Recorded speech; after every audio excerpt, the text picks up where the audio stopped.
Tonight on Size Eyes on the Skies. We're looking at some cooler temperatures across the state today. I'll tell you more about it coming up next. Plus, Trey has your national forecast, all that and more as this Thursday, April 18th edition of Size Eyes on the Skies starts now. Live from Studio 171 in Ames, Iowa, the Iowa State Meteorology Department team of meteorologists brings you the latest weather from around the country and out your front door. Iowa State's longest-running television program and the only live weather broadcast on campus starts right now. This is Size Eyes on the Skies.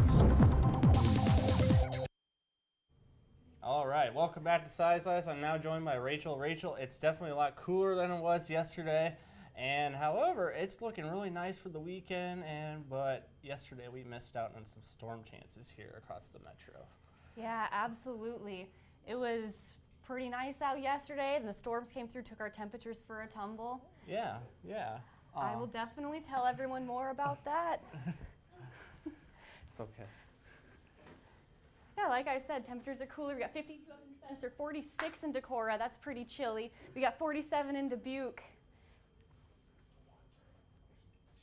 All right. On this date in 2002, severe thunderstorms produced hail larger than golf balls, strong straight-line wind gusts, and a few brief tornadoes as they moved across western, central, and northeastern Iowa from the evening of April 17th and early morning on the 18th. As a few of the storms collapsed in western Iowa, they caused unusual meteorological event called a heat burst, which occurs when thunderstorms develop in an area where there is a layer of very dry air high up in the storm, then collapse, suddenly pulling down and heating the dry air until it hits the surface. This results in a rapid rise in surface temperature and usually very strong and gusty winds. At 5 a.m. on the 18th, the temperature at Creston rose from 74 to 82 degrees Fahrenheit in just 11 minutes at sustained wind speeds that spiked to nearly 30 miles per hour. That was our weather story, by the way, and we really haven't seen anything like that recently here in Iowa. Well, anyway, and now here's Trey with a look at what's going on around the country. Well, Matt, speaking of storms, there are quite a few of them going on this evening. You can see a heavy line of thunderstorms extending from the Gulf Coast states up into the Midwest. Coming up in the national forecast, we'll talk more about severe storm chances and what you can expect for your Easter forecast right after this.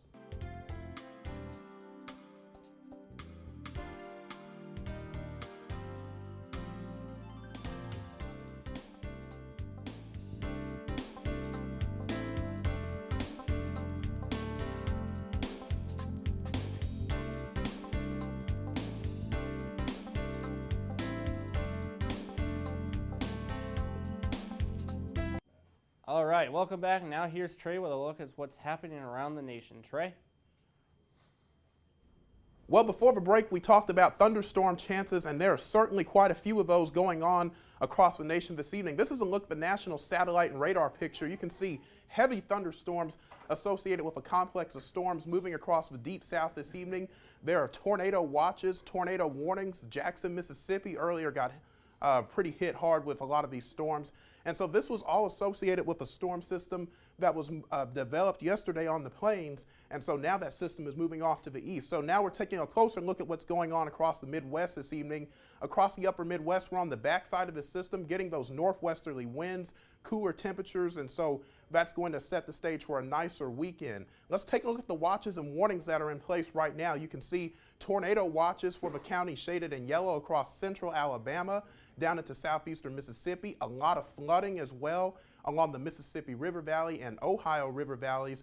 Also, you can see some flood alerts up across the northeast. This is for tomorrow with that storm system that will be moving in, quite a bit of heavy rain expected. So we talked about the severe weather threat. This is a look at this current severe weather outlook right now. You can see the area shaded in orange here is across the deep south. That is a enhanced risk for severe storms. And basically with an enhanced risk, you can expect widespread damaging winds, a couple tornadoes, and even some hail with that. And so a lot of action going on across the deep south. But again, on the backside of this storm system, a lot of cooler air filtering in, drier air as well. You can see Bismarck right now at 57 degrees, 58 in Rapid City, 53 in Des Moines, and a little bit cooler up around the Great Lakes states this evening. Across the northeast, out of ahead of that storm system, strong southerly winds bringing in all that warm air from the deep south. 77 in Pittsburgh, the same right now in D.C. And then across the southeast, one of the reasons why they are seeing these severe storms is because of all this very warm, moist, and unstable air in place. You can see upper 70s from Huntsville to Montgomery, down into Jacksonville, 80s down in Florida this afternoon. Across the west coast, you can see warmer in the deserts and closer towards the coast, but you can see a little bit cooler once you move inland to Colorado. And across the northwest this evening, you can see temperatures are generally mild right now, a couple cooler locations in the higher elevations of the Pacific Northwest. So let's take a look at the national futurecast. You can see we're going to be watching this area of thunderstorms down to the south. That will move to the east tonight and then end up across the Atlanta area by tomorrow morning.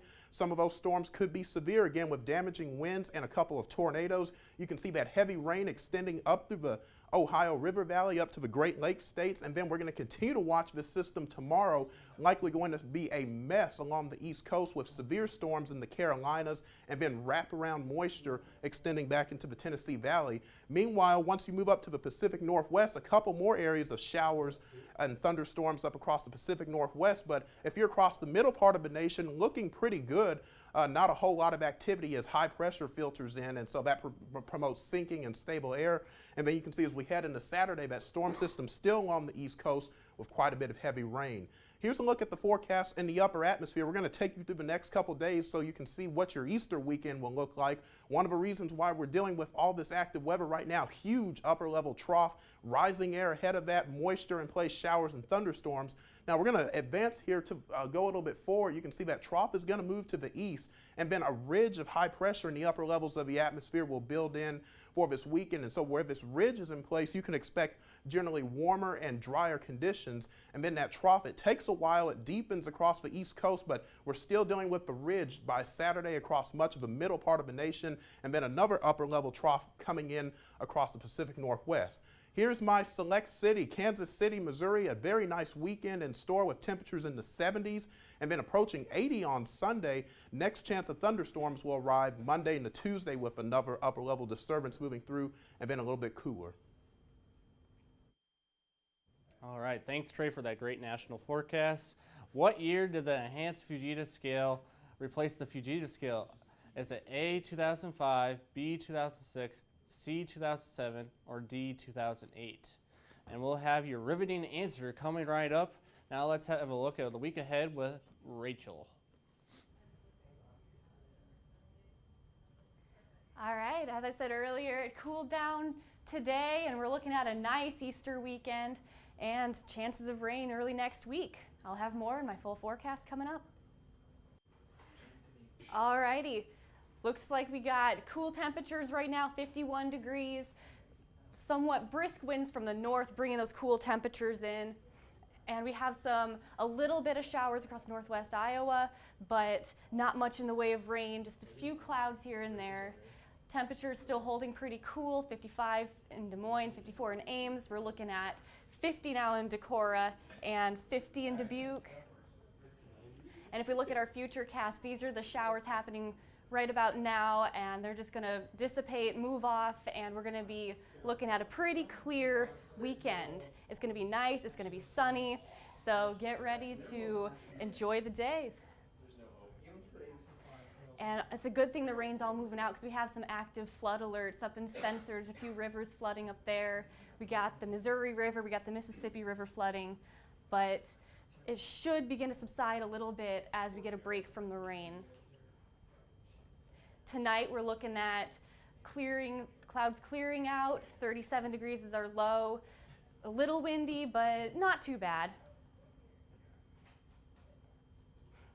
And then sunny tomorrow, high of 63 degrees, pretty nice. Winds from the north 10 to 20, so it'll be pretty comfortable all said and done. It'll be a great Easter weekend. And as we look at our extended forecast, temperatures will just jump Saturday and Sunday, 73, 78. And then on Monday, we got a system moving through potentially with a little bit of rain. We got 65 and we got 63. All right. Well, thank you, Rachel, for that forecast. What year did the enhanced Fujita scale replace the Fujita scale? Is it A, 2005, B, 2006, C, 2007, or D, 2008? So what do you guys think about tonight's trivia question? Do you guys have any guess of when the Fujita scale was replaced by the enhanced Fujita scale? Well, I'm going to go with answer C because that was the same year Greensburg, Kansas had a really bad tornado, so C.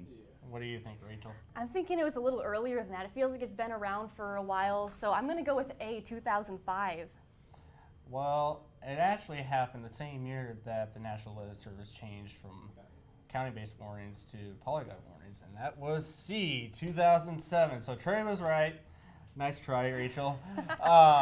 So we really haven't had to worry about many tornadoes here in Iowa. Like Rachel showed in our forecast, we don't have much going on, but down in the southeast, there's like tons of risk out so far this year. Absolutely. And it just seems like one day it'll get up here in Iowa, but if we have nice calm weather, it doesn't look like it's going to happen. But that's good with the holiday weekend coming up. What do you Right. say? People are going to be traveling, want to see their families. It's best if the tornadoes aren't anywhere on this Easter weekend. Oh yeah, but if they are, people should know what to do. That's our job to tell them what to do. Precisely. But, yes. So anyway, it just looks like it's active down in the south and pretty nice here in Iowa. And I hope you guys enjoy that upcoming weekend. Anyways, that concludes tonight's show. Please be sure to like us on Facebook and follow us on Twitter. You can find every show on YouTube under our Size Eyes channel. And thank you for joining us, and we'll see you on Tuesday.